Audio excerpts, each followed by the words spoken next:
Hi friends, welcome to open gate academy. Friends, today topic వచ్చేసరికి ఏంటిదంటే శకుంతల దుష్యంతుల వివాహము. Friends, last time ఈ topic నుంచి ఒక క్వశ్చన్ అడిగారనమాట. కొంచెం జాగ్రత్తగా చదవండి ఈ టాపిక్ని. ఫ్రెండ్స్, ఒక చిన్న అనౌన్స్మెంట్ ఏంటిది అంటే మన అకాడమీలో material plus test series course అనేది మేము లాంచ్ చేసాము. దాదాపు ఒక 30 days పైన అవుతుంది. మేము ప్రతి టాపిక్ పేపర్ 2లో ఉన్నటువంటి ప్రతి టాపిక్ ప్లస్ ప్రతి టెస్ట్ కూడా మీకు హై స్టాండర్డ్స్ ఉన్న బుక్స్ నుంచే మీకు ఇస్తాము. మీరు చదువుకొని టెస్ట్ ప్రాక్టీస్ చేయండి. ఓకేనా ఫ్రెండ్స్? ఈ టాపిక్లోకి వెళ్ళిపోదాం. ఫ్రెండ్స్, కురు లేదా పురు వంశంలో గొప్పవారు ఎవరు అంటే దుష్యంతుడు. అతను పరాక్రమశాలి, మహాబలవంతుడు, గద విద్యలో ప్రావీణ్యుడు. అయితే ఒకసారి దుష్యంతుడు తన చతురంగ బలాలతోటి వేటకి వెళ్ళాడు అనమాట. సాధారణంగా రాజు వేటకి ఎందుకు వెళ్తుంటారంటే ఈ క్రూర మృగాలు ధన ప్రాణ నష్టాలు సంభవించినప్పుడు రాజు అనే ధర్మం ఏంది, వాళ్ళని ప్రజలను రక్షించాలి, వాళ్ళ ఆస్తిని రక్షించాలి కాబట్టి వేటకి వెళ్ళారనమాట. అలా వేటాడుతున్న క్రమంలో ఏం జరిగింది అంటే అతనికి ఒక ఆశ్రమం కనిపించింది అనమాట. ఆ ఆశ్రమం ఎవరిది అంటే కణ్వ మహర్షిది. అక్కడ కణ్వ మహర్షి కోసం అని చెప్పి ఏం చెప్పారంటే దర్శించుకొని వస్తారని చెప్పి ఈ చతురంగ బలాలకి ఉన్నటువంటి సేనాధిపతులు ఉంటారు కదా, వాళ్ళకి చెప్పి నేను వెళ్ళి కలిసి వస్తాను కణ్వ మహర్షిని, మీరు ఇక్కడే ఉండండి అని చెప్పారనమాట. అలాగా ఈ దుష్యంతుడు ఏం చేశారంటే ఆ ఆశ్రమం చుట్టూ తిరిగి చూశాడనమాట. ఎక్కడా కూడా కణ్వ మహర్షి జాడ కనిపించలేదు. అతను ఏం చేశారంటే ఈ ఆశ్రమం బయట నిలబడి ఎవరైనా ఉన్నారా అని చెప్పి గట్టిగా అరిచాడనమాట.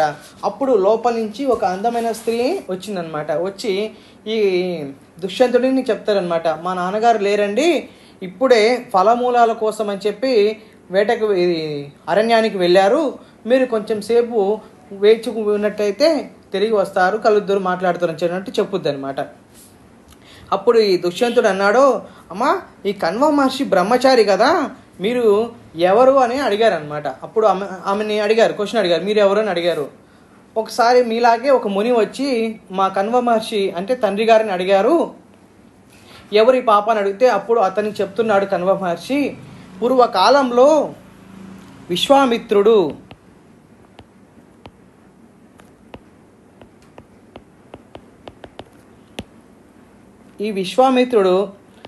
రాజర్షి నుంచి బ్రహ్మర్షి అవ్వడం కోసమని తపస్సు చేస్తున్నాడు అనమాట. ఈ తపస్సును డిస్టర్బ్ చేయాలని చెప్పి దేవేంద్రుడు ఏం చేశారంటే మేనకని తన వద్దకు పంపించారనమాట. అతనికి మేనకని చూసినట్టు విశ్వామిత్రుడు తపోభంగం చెందుద్ది అనమాట.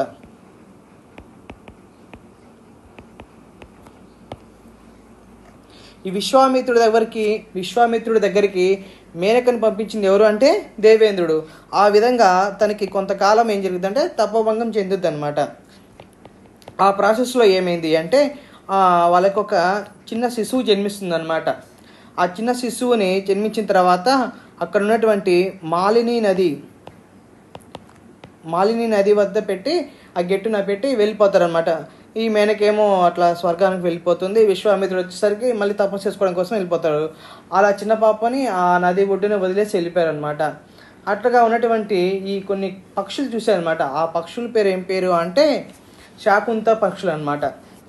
అవి ఏం చేశాయంటే ఇక్కడ ఉన్నటువంటి అడవి కదా, అక్కడ అప్పుడు ఏం చేశాయంటే ఈ పులులు వీటి మిగతా క్రూరమైన జీవుల నుంచి రక్షించడం కోసం ఏం చేశాయంటే ఆ రెక్కలనేవి ఆ పాప పైన ఉంచి రక్షిస్తూ ఉండేవి అనమాట. ఎవరైనా లేకపోతే ఏదైనా క్రూరముఖమైన వస్తున్నప్పుడు ఏం చేస్తాయంటే ఈ పక్షుల రెక్కలు అనేవి అడ్డం పెట్టాయన్నమాట. వాళ్ళు పోయిన తర్వాత మళ్ళీ తీసి అలా రక్షిస్తున్నాయి అనమాట. ఒకరోజు తపస్సు చేసుకొని స్నానం చేసి ఆ నది నుంచి బయటకు వచ్చినటువంటి ఈ కణ్వ మహర్షి అక్కడ ఉన్నటువంటి చిన్న పాపను చూశారనమాట. చూసి దగ్గరికి వెళ్ళి చూస్తే అతను దివ్య దృష్టితో చూస్తే ఇతను ఈ పాప ఎవరు అంటే విశ్వామిత్రుడి యొక్క అంశతోటి జన్మించిన పాప అని చెప్పి అది తెలుసుకొని ఏం చేశారంటే తనను ఇలా ఈ అడవిలో ఎలా అని చెప్పి తను ఇంటికి తీసుకెళ్ళి తనే పెంచుకున్నాడు అనమాట. అది ఈ స్టోరీ అంతా ఆ ఆశ్రమంలో ఉన్నటువంటి కణ్వ మహర్షి దగ్గరికి వచ్చినటువంటి మునికి చెప్తుంటే నేను విన్నాను అని చెప్పి శకుంతల దుష్యంతుడు చెప్పుద్ది అనమాట. అంటే ఏంటిది, అప్పుడు ఈమె ఎవరు అంటే బ్రాహ్మణ కన్య కాదు, ఎవరు అంటే క్షత్రియ కన్యే. అప్పుడు ఈ దుష్యంతుడు ఏమన్నారంటే, నేను నిన్ను వివాహం చేసుకోవాలి అనుకుంటున్నాను, ఏంటిది నీకు సమ్మతమేనా అనుద్ది. అంటే నేను చేసుకుంటానండి, ఇబ్బంది ఏం లేదు, మా నాన్నగారు వస్తారు, వారు మంచి ముహూర్తం చూసి మీకు కన్యాదానం చేస్తారంటారు అనమాట. అప్పుడు ఈ దుష్యంతుడు ఏమంటారంటే, లేదు లేదు, నేను ఇప్పుడే ఈ క్షణమే నేను వివాహం చేసుకోవాలి అని అంటారనమాట. అయితే నాదొక షరతు మహారాజా అని వద్ది. ఏంటిది ఆ షరత్ అంటే, మన ఇద్దరికి జన్మించినటువంటి ఆ శిశువే మన వంశాల్లో మనకు జన్మించినటువంటి శిశువే మనకు రాజు కావాలి, యువరాజు కావాలి మీరున్నప్పుడే అని అడుగుద్ది అనమాట. ఆ కండిషన్ పెట్టుద్ది. అప్పుడు ఈ దుష్యంతుడు ఏమంటారంటే సరే అంటారనమాట. అలాగా ఈ దుష్యంతుడు శాకుంతలని గాంధర్వ వివాహం చేసుకుంటారనమాట.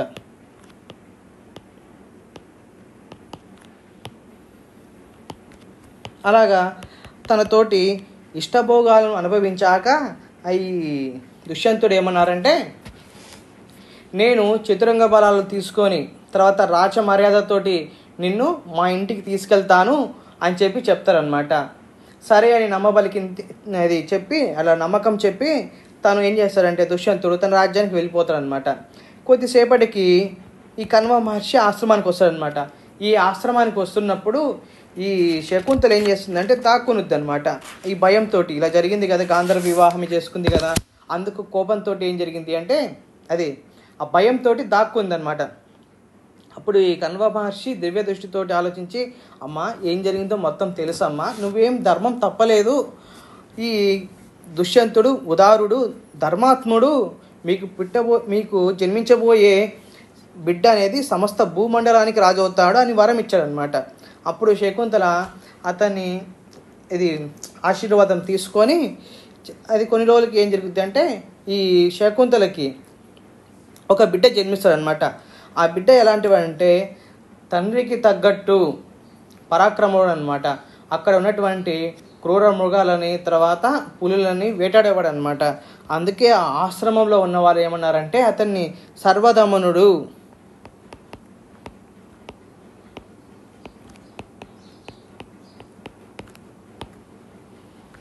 అతని పేరు ఆ శకుంతలకి దుష్యంతుడికి జన్మించిన కుమారుడు పేరు అంటే సర్వదమనుడు అని పేరు పెట్టారనమాట.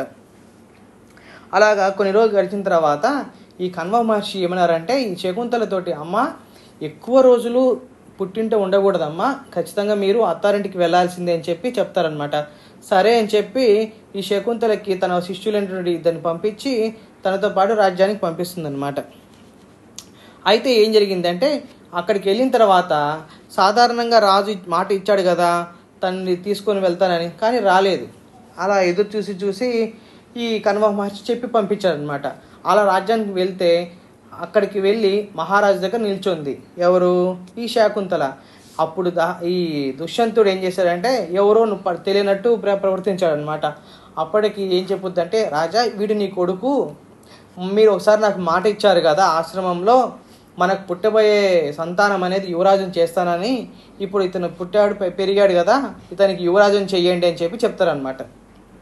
ఆయన అంటాడు, ఎవరికి కొడుకు, ఎవరు మీరు, ఎవరిని వివాహం చేసుకున్నారు, నా దగ్గరికి ఎందుకు వచ్చారని అని అడిగారనమాట. ఈ ఇద్దరి మధ్య సంభాషణ ఫ్రెండ్స్ చాలా చాలా ఇంపార్టెంట్ అనమాట. అక్కడే మన భారతీయ ధర్మం అనేది అక్కడ ఉందన్నమాట.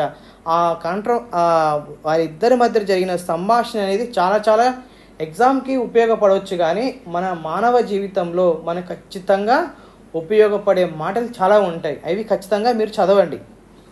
అయితే ఫైనల్గా కంక్లూజన్గా ఏంటంటే అప్పుడు ఒప్పుకోడు, ఇతనేమో దుష్యంతుడు మహారాజు ఏమో ఒప్పుకోడు, ఈ శాకుంతలేమో ఇలా చెప్తూ ఉంటుంది అనమాట కొన్ని. లాస్ట్కి ఏం జరుగుద్ది అంటే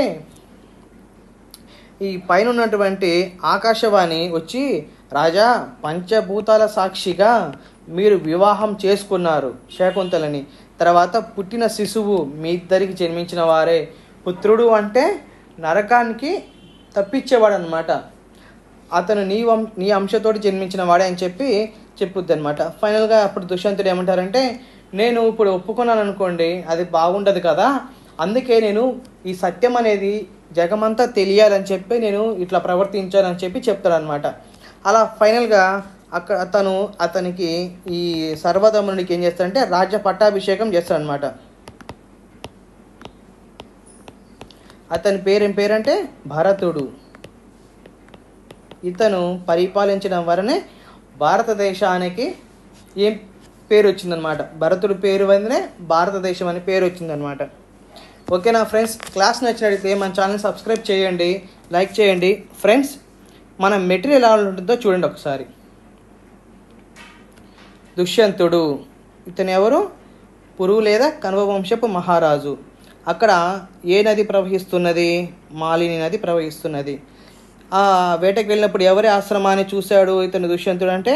కణవ మహర్షి ఆశ్రమం. అతను ఎవరు అంటే ఇల మహారాజు కుమారుడు అన్నమాట. తర్వాత ఈ విశ్వామిత్రుడు రాజర్షి నుంచి బ్రహ్మర్షి అవ్వడానికి తపస్సు చేస్తున్నప్పుడు ఎవరు పంపించారు మేనకని అంటే? దేవేంద్రుడు పంపించాడు, అతనే ఇంద్రుడు.